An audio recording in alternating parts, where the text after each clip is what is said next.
Bonjour à tous, je suis ravi de vous retrouver sur 01 TV pour ce nouveau numéro de 01 Hebdo.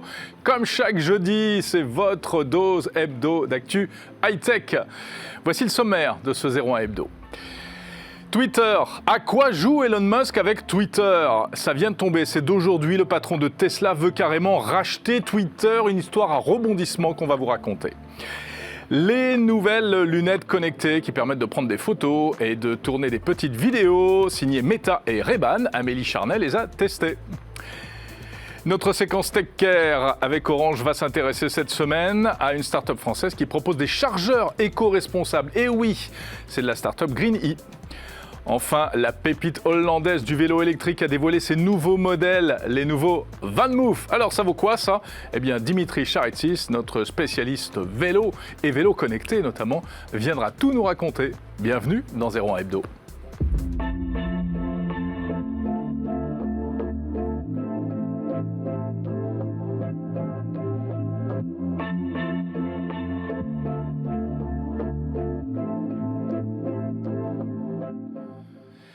Eh bien, cette semaine encore, vous le voyez, je suis tout seul pour vous présenter 01 Hebdo. François Sorel, qui est surbooké, autant vous le dire, est parti je ne sais où pour une émission spéciale et une édition spéciale de Tech & Co. Vous pouvez le retrouver, bien sûr, comme tous les soirs sur BFM Business.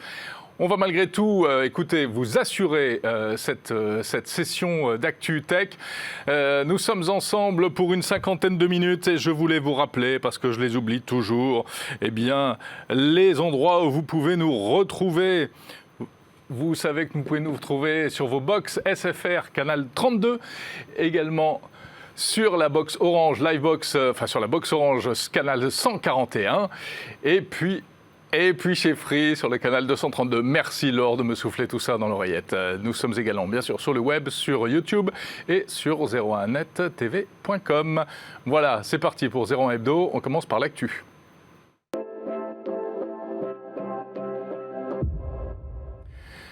Ça, c'est Twitter. Et ça, c'est Elon Musk. Et qu'est-ce qu'ils font Twitter et Elon Musk depuis des semaines? Ils font ça, ils se tournent autour, ils se rentrent dedans, ils se font des bisous, ils se font plein de trucs. Ça devient très très bizarre cette histoire-là. Alors je vous l'ai dit, l'actu du jour, mais c'est vraiment d'aujourd'hui, c'est tout frais. Ce jeudi 14 avril, Elon Musk vient d'annoncer officiellement qu'il voulait racheter Twitter pour 40 milliards de dollars. Mais c'est une histoire à rebondissement qui a commencé en fait il y a plusieurs jours. Je vais essayer de vous faire un petit peu le film de cette histoire étonnante. En fait, elle a commencé dès le mois de mars, mais elle n'a été officialisée que le 4 avril très précisément. Ce jour-là, Elon Musk a annoncé qu'il investissait dans Twitter à hauteur de 9,2% du capital. Alors ça fait presque 10% et ça fait surtout de lui l'actionnaire majoritaire de Twitter. Du coup, ni une ni deux, le lendemain, Elon Musk annonce qu'il va prendre un siège au board, ce qu'on appelle le conseil d'administration. Donc là, ça devient sérieux, il devient administrateur de Twitter. Autrement dit, il aura son mot à dire sur les orientations stratégiques de l'entreprise. Quelques temps plus tard, le 9 avril, le lendemain d'ailleurs encore, je continue le film, sur Twitter précisément, il vous fait un petit sondage, il nous propose un petit sondage, de répondre à un petit sondage en nous demandant si on serait d'accord pour qu'il y ait un bouton permettant d'éditer les tweets, de les corriger après leur publication. Vous savez que c'est un vieux sujet, cette histoire-là. Est-ce qu'il faut qu'on puisse corriger un tweet après l'avoir posté? Si vous êtes sur Twitter, vous connaissez le problème, parfois on écrit trop vite, on fait une bêtise, et hop, on aimerait bien le corriger. Mais en réalité, c'est très compliqué parce que ça permettrait de changer complètement le sens d'un tweet, de rendre les commentaires qui viennent derrière complètement absurdes dans certains cas. Et vu la place que Twitter a prise aujourd'hui dans de nombreux pays, dans ce qu'on appelle le débat public, Twitter, c'est vraiment devenu aujourd'hui l'agora, la place où tout le monde s'exprime, à la fois les gens comme vous et moi, mais aussi des responsables politiques, des entreprises, etc. Si finalement on autorise une réécriture permanente de l'histoire, ça pourrait poser plus de problèmes que cela n'en résoudrait. C'est pour ça que les opposants à Twitter se sont toujours opposés à ça. Alors, petite digression sur faut-il un bouton correction sur Twitter? Et revenons à l'aspect Elon Musk. En tout cas, le fait qu'il propose un sondage, ça sous-entendait qu'il avait déjà une idée derrière la tête et que il allait peut-être se passer des choses. Bon, rapidement, Twitter explique que non, en fait, pas du tout. Eux-mêmes, ils y réfléchissent depuis longtemps et que ce n'est pas Elon Musk qui leur a donné l'idée et que même, eh bien, ils vont le tester auprès de certains de leurs utilisateurs via un service qui existe pour l'instant uniquement aux États-Unis, enfin en Amérique du Nord, également au Canada, qui s'appelle Blue. On paye quelques euros par mois et on a quelques petites fonctions supplémentaires. Donc les utilisateurs qui ont ça vont pouvoir tester la fonction d'édition des tweets. Mais surtout, si on revient donc à cette histoire d'argent, hein, en fait, l'intervention d'Elon Musk dans le capital de Twitter, eh bien, après avoir annoncé qu'il allait rejoindre le conseil d'administration, il a finalement dit que non, il n'irait pas, il ne siégerait pas, il ne serait pas administrateur. Alors, bon, autant dire qu'on n'y comprend plus rien. Est-ce qu'il va prendre la tête de Twitter? Est-ce qu'il ne va pas la prendre, etc. Le PDG de Twitter accueille Elon Musk à bras ouverts, hein, jusqu'à présent. Il lui a laissé entendre qu'il pouvait venir et qu'il serait très heureux de l'avoir à ses côtés au siège d'administration, au conseil d'administration. Et là, patatras, dernier épisode en date, donc aujourd'hui même, eh bien, l'annonce officielle dans une lettre de la volonté d'Elon Musk de racheter Twitter. 40 milliards de dollars, je vous l'ai dit, ça nous fait du 54,2 $ par action.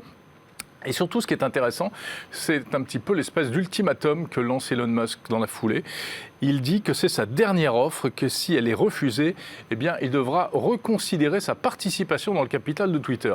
Ce qui voudrait dire que, eh bien, il retirerait ses billets et il ne serait plus détenteur des fameux 9,1%. En fait, que veut faire Elon Musk?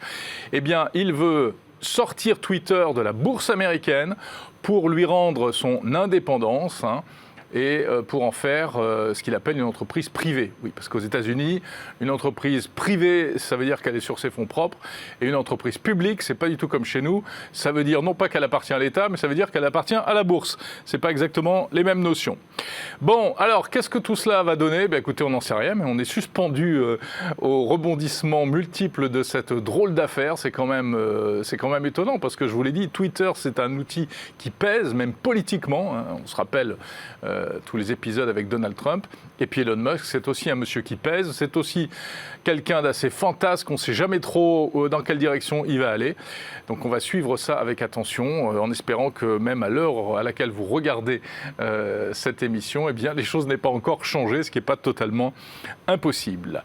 À suivre l'incroyable histoire d'Elon Musk et de Twitter. Et ça nous concerne aussi, hein, puisque, en tout cas, si on est utilisateur de Twitter, on pourrait être directement concerné par tout ça, en fait. Voilà, c'était un peu le gros sujet de la semaine.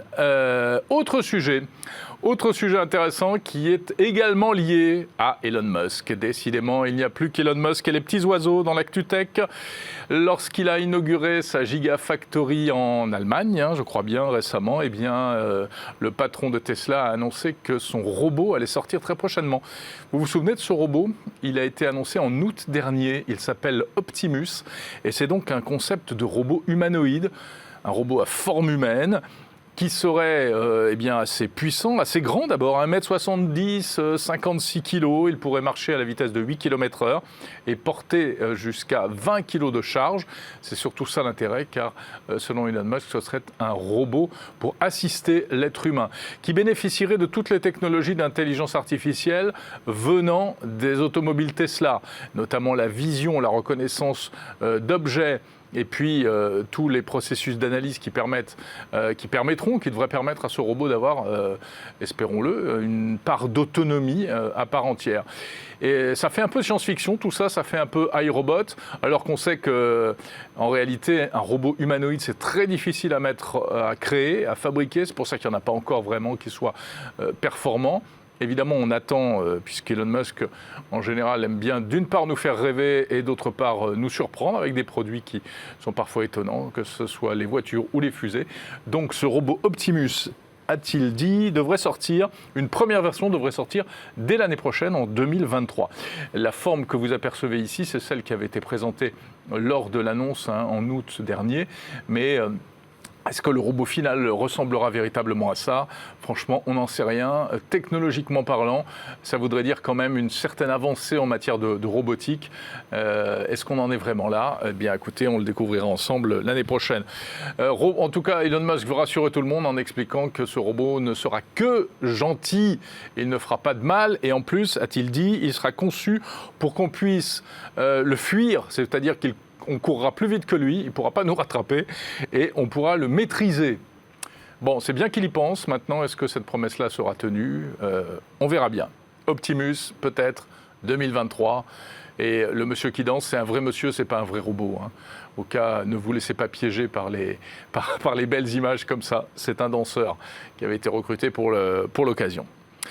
L'actu de la semaine également. Eh bien, écoutez, c'est ce qui se passe une fois encore du côté de l'Ukraine et du côté du front russo-ukrainien avec la cyberguerre qui n'est plus un fantasme, qui est une réalité aujourd'hui, une véritable cyberguerre puisque parmi les nombreuses actions qui ont lieu depuis plusieurs semaines, et des actions d'ailleurs on ne les connaît pas toutes, on sait que beaucoup d'offensives et de cyberattaques et d'opérations de cyberdéfense sont en réalité assez secrètes. Hein. On ne voit pas tout, mais ce qu'on a vu récemment, eh bien, c'est une tentative de cyberattaque du réseau électrique ukrainien qui a été déjoué. C'est un malware de type Viper. Alors Viper, ça veut dire que c'est un code informatique qui est vraiment fait pour effacer toutes les datas. Et visiblement, il a été détecté dans le réseau électrique ukrainien alors qu'il s'apprêtait à passer à l'action, à être activé à distance avec objectif couper l'électricité entièrement en Ukraine.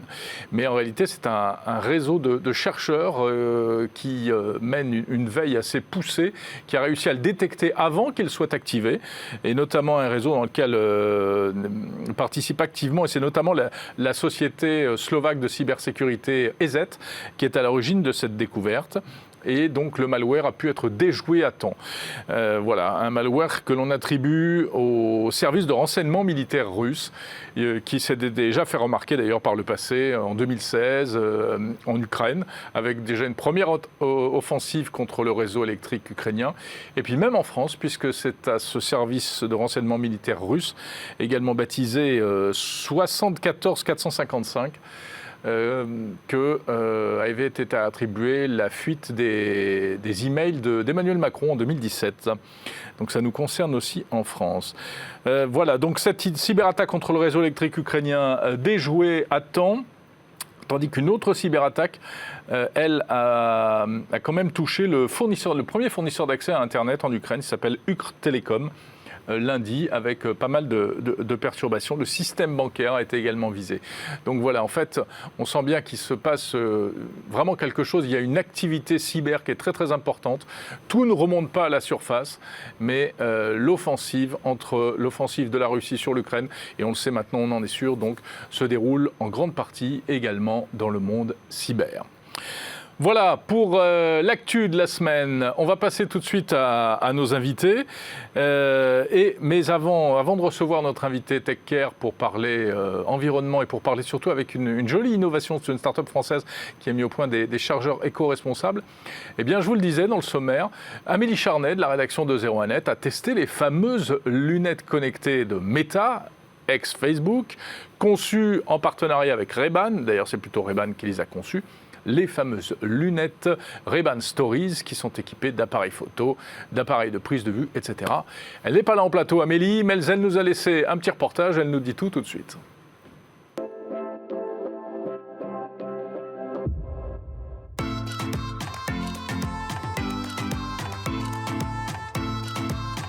Après Snapchat et ses spectacles, Facebook se lance lui aussi dans les lunettes connectées avec les Ray-Ban Stories qui sortent cette semaine en France. Facebook a choisi 3 modèles iconiques déjà existants de la marque Ray-Ban, aussi bien des lunettes de vue que des lunettes de soleil, et a intégré en fait sa technologie dedans.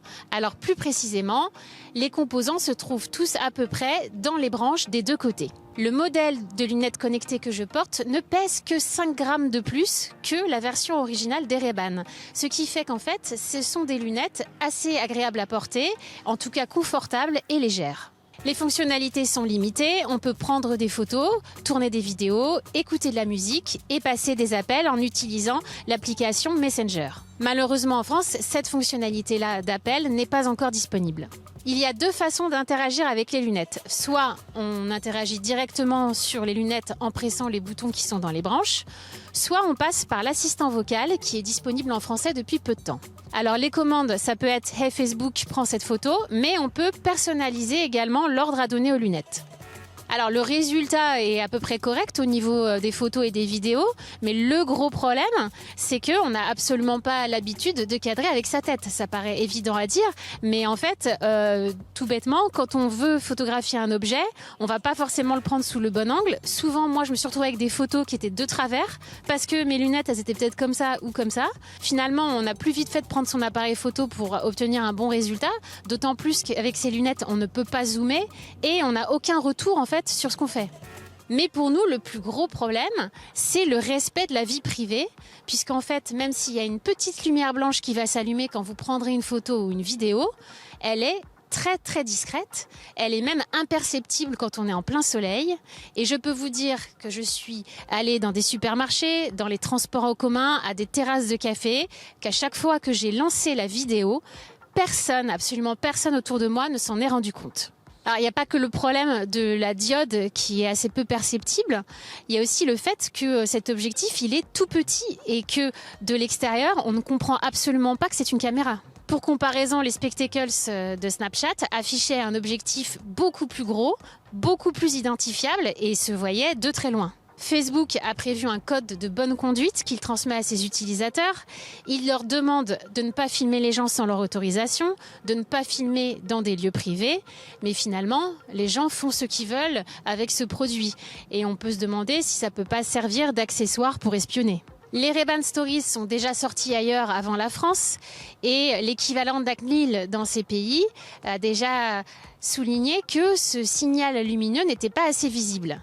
Pour le moment, Facebook se contente de se retrancher derrière son code de bonne conduite et assure qu'il va entreprendre des campagnes de communication pour tout simplement apprendre aux gens à se servir de ce nouveau produit. On peut quand même douter que ce soit suffisant pour protéger la vie privée des gens.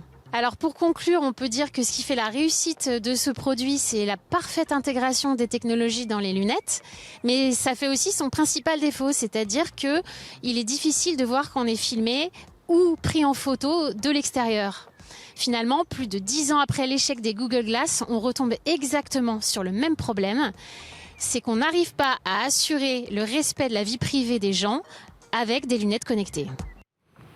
Voilà, Amélie Charnet, qui est véritablement une starlette. Et ça lui va tellement bien, ces lunettes Ray-Ban connectées. On va donc passer tout de suite à notre séquence Tech Care. Vous le savez, chaque semaine, dans 01 Hebdo, on vous propose avec Orange focus sur une entreprise innovante française qui fait du bien à la planète.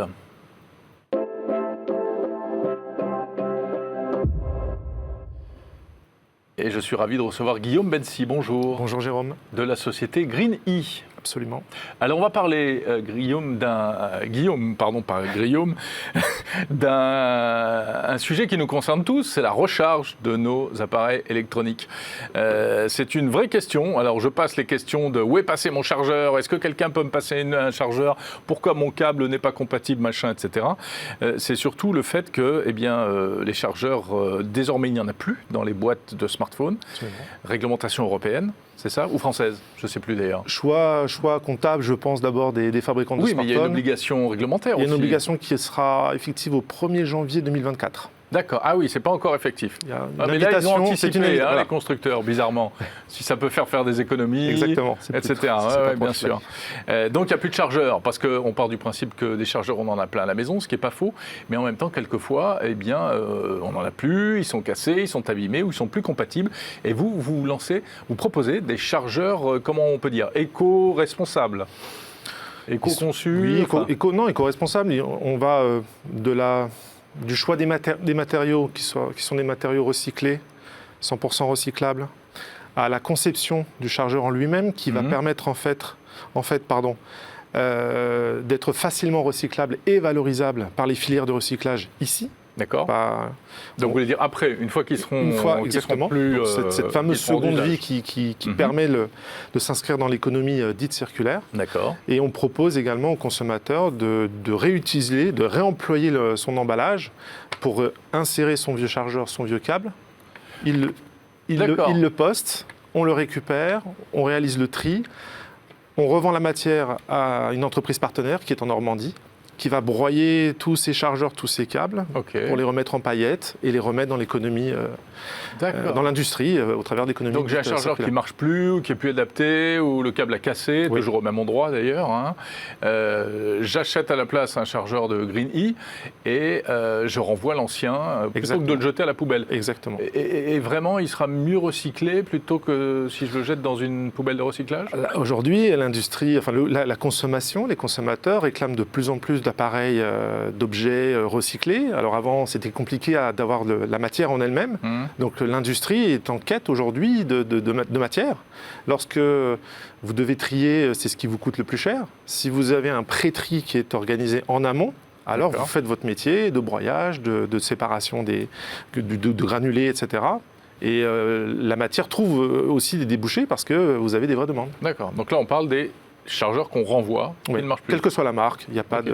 Parce que finalement, ce que vous proposez, c'est à double face, quoi. Il y a le chargeur neuf et la récupération du chargeur ancien. Absolument. Le chargeur neuf, on en parle ? Oui. Qu'est-ce qu'il a de bien ? Pourquoi j'achèterais un chargeur comme le vôtre plutôt qu'un... Alors en fait, GreenE, nous, on s'inscrit vraiment dans l'universalité, dans la compatibilité, la grande compatibilité. Vous le savez, aujourd'hui, chaque marque de smartphone a peu ou prou son propre système de charge, oui, de charge rapide. Ça a beaucoup évolué maintenant. Il n'y a plus que Apple qui fait de la résistance avec le Lightning. Ah là, on parle de la connectique Lightning. Oui, de la connectique. Pardon, moi je vous parlais des protocoles de charge. Alors parlez-nous-en, parce que ça, je pense que 90% des utilisateurs ne le savent pas. Le même chargeur, enfin des chargeurs qui se ressemblent avec la même prise, par exemple de l'USB-C, en fait, ce ne sont pas les mêmes. Et non, chaque marque a disposé sa batterie d'une telle puissance pour un processeur qui va consommer plus ou moins l'énergie. Et donc, vous avez des entreprises qui se sont rassemblées entre elles, donc l'USB-IF, le forum USB, où vous avez les principaux fabricants qui adhèrent à ce forum. Ouais. Et ils vont déduire... un accord global commun pour utiliser donc la fameuse même prise USB-C. Okay. Donc sur la prise, ils sont tous d'accord. Ils sont tous d'accord. En revanche, sur le protocole de charge en lui-même, donc à quelle vitesse je vais charger mon smartphone, eh bien là, vous avez des grandes disparités. Vous avez Apple qui va utiliser la technologie Power Delivery, qu'on appelle PD. Aujourd'hui, on est à la génération 3.0. Vous avez le PPS pour Samsung, vous avez le Qualcomm Quick Charge pour Oppo, Vivo. En gros, il y a 7 protocoles de charge. Si je charge un iPhone avec un chargeur d'un Samsung et inversement. Alors, ce qui se passe, c'est que celui qui détermine la charge, c'est le système, c'est l'OS. C'est Google Android, c'est iOS 15 qui va dire « j'ai besoin de telle puissance, de telle énergie ». Donc, il faut que l'ensemble communique, le câble, la tête de charge. Et pour répondre donc à votre question, le smartphone va, nécessairement va s'adresser au chargeur en lui disant « j'ai besoin de tel ampérage, de tel voltage ». Si le protocole de charge n'est pas compatible n'est pas présent ou compatible dans le... Quoi, ça fume ? il se met en sécurité. Il va charger beaucoup plus lentement le smartphone. Donc si vous êtes, je sais pas, à 18h et que vous devez prendre votre train et qu'il vous reste 7% de batterie, et que votre chargeur rapide ne fonctionne pas, vous arrivez stressé à la gare. C'est-à-dire qu'il y avait aussi un autre problème. À une époque, je ne sais pas si ça a disparu complètement aujourd'hui, mais c'était des chargeurs de mauvaise qualité qu'on achetait un peu n'importe comment, qui étaient importés de Chine un peu n'importe comment. Et il y a eu des accidents graves, des chargeurs qui prennent feu, etc. Il y a encore beaucoup d'accidents aujourd'hui. Aujourd'hui, fabriquer la technologie Power Delivery, on n'est plus à la soudure, on est en nano-soudure. Donc ce sont des machines qui soudent les composants entre eux, des grandes machines qu'on appelle SMT. C'est pour ça qu'ils sont beaucoup plus petits d'ailleurs. Ils sont beaucoup plus compacts. On a aussi des nouveaux matériaux comme le GaN, le nitrure de gallium, qui vient remplacer le silicium, qui permet d'avoir dans des chargeurs extrêmement compacts des très grandes puissances. D'accord. Alors, les vôtres, vous faites un chargeur par type d'appareil ou alors ils sont compatibles Voilà. L'avantage d'une marque comme GreenE, c'est qu'on va intégrer sur le circuit imprimé 7 protocoles de charge que vous appelez Sony, Apple, qui vous voulez, on charge. Compatible avec tout. Absolument. D'accord. OK. Et malgré ça, vous revendiquez une démarche éco-responsable, donc. C'est-à-dire que ça ne consomme pas plus de matière, d'énergie pour le fabriquer, etc. À la conception, évidemment, en passant tous les tests de résistance pour la norme CE et autres, la nécessité d'avoir une matière qui soit valorisable, qui soit donc un peu plus chère, parce que l'industrie, quand on est sur du PVC par exemple, ce n'est pas très recherché, c'est une matière qui est totalement polluée, qu'on ne peut pas recycler. Quand vous avez dans nos câbles par exemple une matière qui s'appelle le TPE, c'est un matériau que vous pouvez recycler à 100% et à vie. C'est pas comme une bouteille en plastique qui se recycle au bout de 2 fois et demi, ça devient un déchet carbone, on l'incinère, on n'a pas le choix. Ça, ces plastiques-là sont recherchés. Donc naturellement, lorsque vous... Et c'est le cas de vos chargeurs? Alors sur nos chargeurs, sur nos têtes de charge, ici on est sur de l'ABS-PC, et on a un ABS-PC qui est recyclé jusqu'à 30%. On ne peut pas aller au-dessus parce qu'on a ce qu'on appelle le drop test, le test de chute, à 1 mètre, 2 mètres, 3 mètres. Et si vous mettez plus de 30% d'ABS-PC recyclé, il se casse. Oui, suite. Donc on est allé au maximum 2. Ok. Alors combien il coûte votre chargeur? Alors l'objectif, pour répondre très simplement, si on prend un chargeur PD 20 watts, donc le chargeur Apple qui est à 25 €, vous allez trouver le chargeur Greeny entre 17 et 19 € en magasin. Vous êtes moins cher qu'Apple. C'est-à-dire que c'est pas très dur d'être moins cher qu'Apple en général. C'est pas très dur. Disons que nous, cette approche éco-responsable, elle ne se veut surtout pas être une punition. Il faut populariser les produits. La conception de nos produits nous permet de garantir jusqu'à 10 ans donc, l'usage, alors que sur la plupart des marques, on est entre 1 et 2 ans. La loi européenne oblige à 2 ans, mais la marque à la pomme, c'est 1 an. Donc vous achetez un chargeur qui est moins cher, qui est éco-conçu, qui est réellement éco-conçu, qu'on va vraiment pouvoir recycler, remettre dans l'économie. Il y a une vraie seconde vie. On a un emballage qui est recyclable, biodégradable. On propose au consommateur d'aller jusqu'au bout de sa démarche écologique s'il en avait une. En tous les cas, on lui propose ce nouveau gest. De renvoyer son chargeur. Et donc, au lieu de voir toutes ces matières qui finissent dans la poubelle ménagère parce qu'on est en province, on est une petite ville, on n'est pas forcément équipé, on va jusqu'au bout de la démarche. Équipé en tri sélectif. En tri sélectif, vous voulez dire. D'accord. Ils sont fabriqués où, vos chargeurs? Alors aujourd'hui, la gamme entière est fabriquée en Chine, à Shenzhen. C'est pas très éco-responsable, ça. C'est pas... Il y a le bilan carbone du transport, etc. Alors, bien que nous utilisions le transport maritime et que nous choisissions des transitaires qui font attention en mettant des voiles pour faire des économies de pétrole, etc., où ils gagnent 20% sur la consommation. Des voiles? Les voiles, vous savez, les bateaux? Oui, sur les grands porteurs. Vous avez maintenant des grandes voiles, ça existe depuis une dizaine d'années maintenant. Et la voile, en fait, va permettre de tirer le bateau de réduire jusqu'à 20% la consommation du brut. On apprend des tas de trucs dans cette émission. J'avoue que je ne savais pas que les cargos avaient des voiles. Si. Okay. Et donc, effectivement, c'est fabriqué en Chine. Aujourd'hui, c'est un vrai problème parce que vous avez, en fait, le savoir-faire. Vous remplissez des stades entiers de moulistes, de plasturgistes, alors qu'en France, c'est quand même beaucoup plus restreint, beaucoup plus réduit. Ouais. Et puis, les technologies qui sont dans ces chargeurs sont proches des usines qui fabriquent les smartphones, donc il y a quand même des facilités. Bien sûr.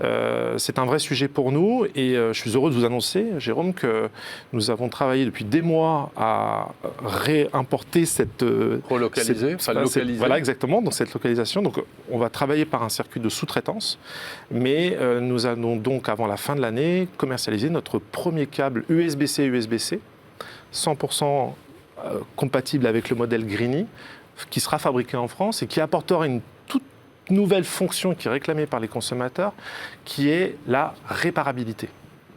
On va pouvoir réparer soi-même son câble, parce que vous savez, c'est toujours au niveau du col que... Toujours, c'est toujours là. Enfin, les miens, ils pètent toujours ici. Hein. Voilà. Eh bien, avec une simple paire de ciseaux, vous pourrez ouvrir le câble, et élaborer un système, vous coupez le câble, vous remettez le câble. Tout le monde saura faire ça? Tout le monde saura faire ça. Moi, je mets du scotch aujourd'hui. Surtout pas. Ah bon? Pourquoi? Surtout pas. Alors, un câble, il transporte de l'énergie, c'est de l'électricité, ça peut prendre feu. Oui. Les plastiques qui sont utilisés pour fabriquer un câble, on leur rajoute des additifs qui sont des retardateurs de flamme. Donc, si vous avez un court-circuit, c'est pas grave, le câble ne prendra pas feu. Si vous mettez du scotch qui n'a pas du tout été étudié pour ça, là du scotch, du Chatterton, du truc électrique. Vous mettez en danger. Alors, oui, si vous avez un scotch spécifique électricité, ça fonctionne. D'accord. Mais si vous prenez un consommateur qui va mettre un scotch classique de la maison, un scotch ménager, il faut pas. Faites pas ça. Arrêtez tout. Surtout ok, pas. D'accord. Vous savez, dans nos emballages, on rappelle aux consommateurs par une petite étiquette que l'eau et le smartphone, c'est un danger. Vous avez plus de 300 000 électrocutions par an en France. Bien sûr. Donc il faut être très prudent et vraiment sensibiliser en permanence autour de l'eau, ça s'apprend un peu à l'école, qu'il ne faut pas mélanger l'eau et l'électricité. Mais vous avez certaines séries Netflix ou autres qui font que vous ne savez pas vous séparer de votre appareil, même quand vous prenez votre douche. Vous avez raison. C'est vrai. Il faut rappeler. Il faut arrêter les scènes de séries où on voit l'héroïne dans son bain avec son smartphone. C'est pas bien du tout. C'est pas bien. Bon, c'est super. Mais, Guillaume Bensi, très intéressant. Dernière question, où est-ce qu'on les trouve, vos smartphones ? Alors aujourd'hui, vous trouvez nos accessoires de charge. Pardon, pas vos accessoires. Je m'en mêle les pinceaux. Vous faites que les accessoires, chargeurs et câbles. Vous nous trouvez chez Boulanger, vous nous trouvez dans la distribution alimentaire chez Carrefour, chez Leclerc, chez Intermarché. Sous la marque Green E ? Sous la marque Green E, absolument, dans cet emballage en PLA, emballage biosourcé. D'accord, donc on peut avoir confiance si c'est de l'emballage comme ça. Oui. Sous la marque Green E et c'est français. Merci beaucoup Guillaume Bensi, merci d'être venu nous expliquer tout ça sur le plateau de 01 Hebdo. On va rester dans presque une histoire de charge, en tout cas une histoire d'appareil électrique, mais ce n'est pas un smartphone. Et non, on va parler de vélo à assistance électrique avec Dimitri.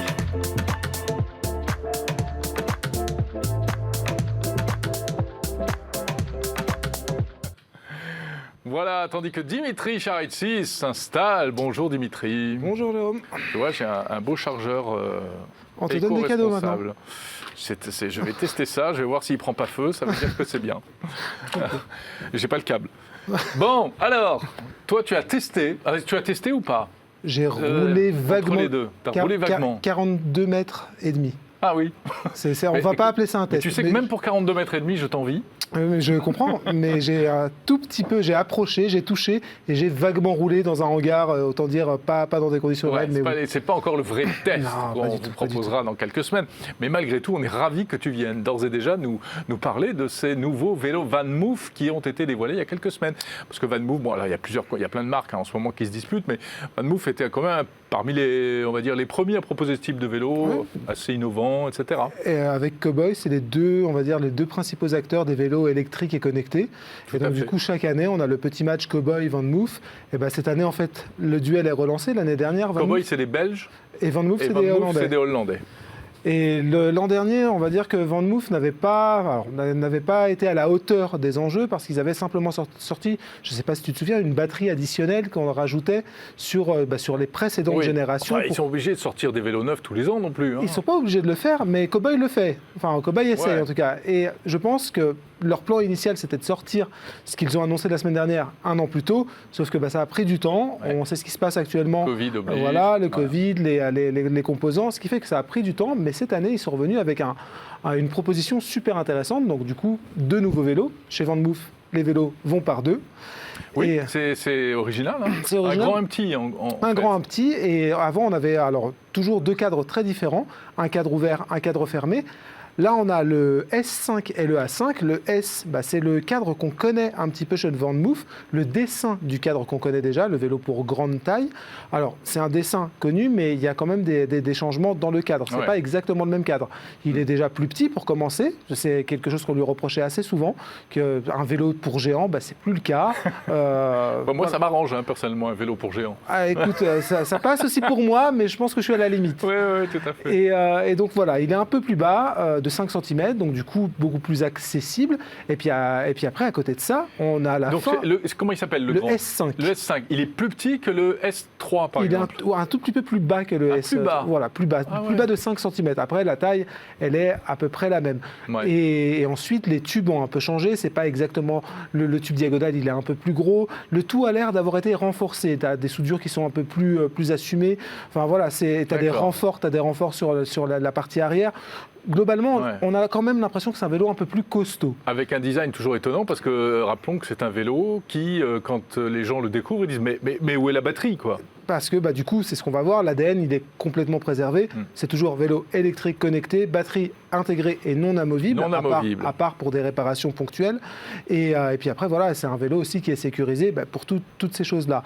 Donc ça, c'est pour le S. Donc petit changement en apparence, on va voir qu'il y en a plus. D'accord. Et à côté de ça, tu avais le X avant, qui avait un design un petit peu en croix à l'avant et qui était soit aimé, soit adoré, Donc soit c'est le plus détesté. petit. Ça, c'était le plus petit. Lui, en fait, il disparaît complètement. Il va être remplacé par le A5. D'accord. Donc nouveau dessin, nouvelle forme, et là pour le coup hyper sympa, hyper joli.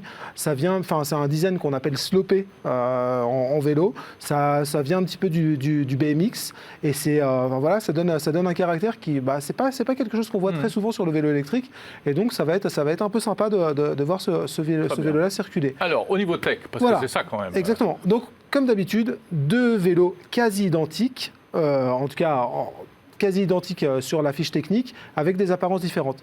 Là où ça change, c'est niveau tech, avec VanMoof qui fait des choix radicalement différents. Le plus important, le plus marquant, c'est la disparition du fameux écran matriciel, tu sais, sur le cadre, sur le tube transversal, en fait. La vitesse et puis la vitesse, la charge ou différents problèmes. Enfin, ça donnait des informations essentielles. Et ben en fait, cet écran matriciel LED, il disparaît complètement. VanMoof va le remplacer. Alors, va tenter de le remplacer parce qu'on va voir que c'est pas simple par les deux anneaux qui sont de chaque côté du guidon. C'est ça, les anneaux lumineux qui sont sur les côtés. C'est pas des clignotants. C'est pas des clignotants. Ce sont deux anneaux. Il y en a, alors ils peuvent s'allumer et prendre diverses couleurs. Il y en a un qui sera là pour la batterie, donc en gros, ça sera une jauge de batterie. Quand il est plein, on est à full batterie. Dès qu'il descend, on perd de la batterie. Mais quoi, il change de couleur ou c'est l'intensité lumineuse?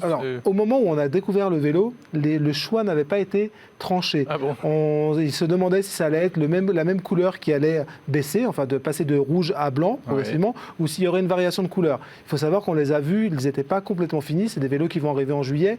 Et donc du coup, on a eu la chance de les voir très en amont, mais pas complètement finis. D'accord. Et ensuite, donc du coup, il y en a un pour la batterie et l'autre qui sera là. Alors pour la vitesse, là, VanMoof n'a pas été hyper précis dans le détail. On sait simplement que la jauge va monter en fonction de la cadence de pédalage ou de la vitesse, mais on n'aura pas une indication précise. Voilà. On ne saura pas si on roule à 25 km/h. Le vélo ne l'indiquera plus. Après, voilà, pour on va dire contenter ceux à qui ça manquerait, VanMoof va intégrer dans le carton un support pour smartphone comme ça, qui sera compatible avec le guidon évidemment. Et on pourra avoir ces informations-là directement sur son téléphone et on pourra même le recharger grâce à un port USB. Donc c'est pas non plus aller, on va dire, réduire la batterie de son téléphone que de profiter de son écran.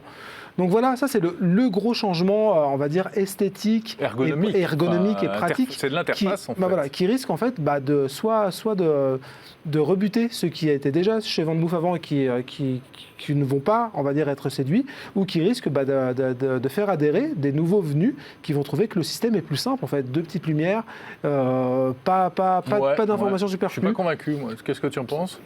Écoute, moi, j'ai pas eu l'occasion de le voir à l'œuvre, donc c'est toujours pareil. Sur le papier, je me dis que de toute façon, j'utilise mon smartphone, la vitesse, j'en ai pas nécessairement besoin. Voilà, c'est une information en moins et je ne suis pas convaincu que les clignotants, enfin en gros les petites LED, les anneaux vont me fournir les informations dont j'ai besoin. Moi j'aime bien quand il y a une voiture qui me klaxonne derrière, me dire que j'ai rien à me reprocher parce qu'en fait je roule à une vitesse honorable. Écoute, là tu devras acheter sans doute un autre accessoire, il y en aura d'autres. Okay. Mais bon voilà pour le premier changement, lui il est d'ordre esthétique, ergonomique. Ensuite il y a des changements qui sont beaucoup plus techniques et là on va rentrer dans le cœur des changements, le moteur. On change de moteur radicalement avec un moteur qui devient plus puissant. Alors légèrement plus puissant, on passe de 59 à 68 Nm, mais en ville, quand ça grimpe un petit peu, ça compte ces petits Nm de gagné. Surtout, il était déjà bien puissant, le VanMoof. Alors, il était en plus le mode boost qui permet d'accélérer. Pour de la ville, c'était largement suffisant. 50 Nm en ville, ça passe à peu près partout. Ça pouvait devenir un peu limite, justement, si tu n'utilises pas le boost tout le temps, ou si tu es dans une ville qui est un petit peu escarpée. Ouais. Là, pour le coup, alors tu as évidemment une réduction de l'effort, mais tu as quand même un effort à fournir. Là, on en aura encore moins. Mais surtout, ce qui est très important pour VanMoof, c'est que ce moteur, maintenant, il va fonctionner avec un véritable capteur de couple. Là aussi, tu es utilisateur du vélo, tu sais qu'on a des plages de changement de vitesse qu'on détermine sur son application. Là, ce changement, il va être automatique, il va être fonction de ton pédalage, de ta forme, de ta cadence et de la route que tu empruntes. Donc plus intelligent. Plus intelligent. Après, là aussi, il faudra voir ce que ça donne. C'est quelque chose que Cowboy, par exemple, propose déjà, d'autres aussi, notamment sur des vélos à transmission auto. On va voir clairement ce que ça va donner chez VanMoof, mais c'est intéressant. Et puis après, on a des petits changements ponctuels, spécifiques, typiquement les freins à disque qui maintenant deviennent ventilés. Alors ça, là aussi, les utilisateurs de VanMoof le savent. Dès qu'il pleut, le vélo grince parce que les freins à disque, quand on les serre, ça fait un petit bruit. Là, l'avantage des freins à disque ventilés, c'est que ils sont aérés du coup, et donc du coup ça grince. Ça grince. Un petit sèche-cheveux pour. Non, mais l'effet des trous et du vent fait que les gouttes se dispersent, et donc du coup tu n'as plus le même grincement. Okay. Écoute, moi ça je prends parce que Oui, c'est toujours bon à prendre. Enfin bon, moi il grinçait au début, il grince plus maintenant. D'accord. Tu freines plus, c'est peut-être pour ça. Je freine plus exactement. J'ai appris à conduire sans freiner et ça marche très bien. Et le dernier changement, là aussi, il est important chez VanMoof, c'est l'application. Ouais. Voilà, vélo connecté. Alors, la première chose, c'est qu'il sera maintenant possible de s'en passer complètement. Même pour débloquer le vélo, la simple approche du propriétaire avec le smartphone dans la poche suffira à le débloquer si on le veut. Ouais. Mais pour ceux qui veulent vraiment avoir plus de stats, ils fourniront davantage de données, notamment sur l'impact écologique du fait de prendre son vélo, de préférer le vélo à la voiture. Voilà, il y a pas mal de choses qui vont changer. Là aussi, on n'a eu que des bribes de présentation de l'application, mais elle évolue aussi grandement. D'accord. Donc voilà, on a un vélo qui change, enfin 2 vélos du coup, mais qui changent énormément. C'est un best-seller, VanMoof, sur le marché. Oui, ça marche très bien. Au niveau mondial, au niveau européen alors même en France, ça marche très bien en France, ça marche très bien en Europe. Ils en vendent aussi aux États-Unis et pas qu'un peu. Et là, leur objectif, il est simple avec cette nouvelle gamme, c'est de faciliter l'accès au vélo, de le rendre encore plus simple qu'il ne l'était avant. Il n'y a pas grand monde qui le trouvait compliqué. Mais là, on enlève encore des barrières. C'est vraiment le vélo. Il est là, tu n'as rien à faire, tu montes dessus, tu démarres et maintenant tu n'as même plus besoin de ton application tout le temps. Ouais. Donc voilà, clairement, mais ça reste un vélo intelligent, connecté, etc. Et donc ça c'était leur premier objectif. Le deuxième c'est évidemment d'augmenter les volumes, la production. Et ils espèrent faire x7 ou x8 sur le nombre de vélos vendus avec ce modèle-là. Mais je ne sais pas si tu as déjà eu l'occasion de te rendre à Amsterdam, qui est la capitale du vélo. J'y étais pour le tester justement. Bien sûr, et il y a beaucoup de VanMoof dans les rues. Il y en a énormément et on voit même les premières générations de VanMoof, parce que c'est une marque qui a 13 ans, il me semble. Et il y a des vélos d'avant, VanMoof, de début de l'ère VanMoof. Et ça marche très fort chez eux. Bon, tant mieux pour eux. Alors, il n'y a qu'une chose dont on n'a pas parlé et qui est quand même aussi une barrière, c'est le prix. Et là, c'est ce qu'on constate chez tous les fabricants de cycles. Les prix augmentent. Chez VanMoof, jusque-là, on était toujours sous la barre des 2 000 €. Quelle que soit la version, on arrivait à des propositions... Hors accessoires. Hors accessoires. La proposition simple du vélo avec sa batterie, c'était 1 998 €. C'est terminé. Là, ce vélo-là, il sera 2 498 €, donc on prend 500 €. Mais c'est une hausse qui est constatée chez d'autres aussi. Donc, vous paierez certainement votre VanMoof plus cher, mais vous l'aurez payé ailleurs aussi. Dans une autre marque, on aurait payé plus cher aussi. Tous les prix des vélos augmentent actuellement. C'est sûr. Rappelons que c'est une des seules marques qui, dans le modèle de base, il y a les garde-boue. Oui, exact. C'est pas le cas chez tout le monde. Et un système d'antivol aussi. Il n'est pas à toute épreuve, mais malgré tout, le kick-lock marche plutôt bien. On peut aussi repérer son vélo. Voilà, l'ADN, lui, ne change vraiment pas. C'est le même vélo qui a été amélioré sur certains points avec, du coup, un nouveau design sur la version A5. Non, mais c'est une marque intéressante, un produit intéressant, évidemment, qu'on suit depuis notamment ce modèle-là, avec les autres dont tu parlais, Cowboy. Il y en a d'autres. Puis il y a le français Moustache aussi, je crois. Alors, Moustache, qui est plus cher. C'est pas... Moustache vient plus du... Alors, ils ne font que du vélo électrique, certes, mais c'est des gens qui viennent de chez Lapierre avec une approche qui n'est pas tant...